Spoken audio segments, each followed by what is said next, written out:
मोमिन की माशी ताकत भी बहुत ज़रूरी है और ये मौजूदा दौर में इस्लाम के गालिब होने का ज़रिया भी बन सकती है।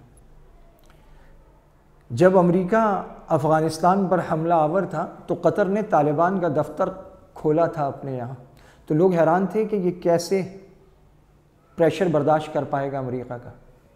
लेकिन आपने देखा फिर वो दिन आया कि अमेरिका इनके पास गया और अमेरिका ने इनसे कहा कि अफ़गानिस्तान से निकलने में हमारी मदद करें और तालिबान से मुज़ाकरात कराएं।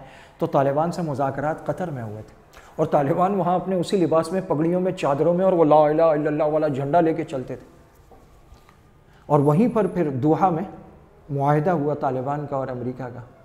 और आज एक नए अंदाज में फीफा वर्ल्ड कप, दुनिया की आबादी 8 अरब है, 5 अरब लोग इसे देखेंगे।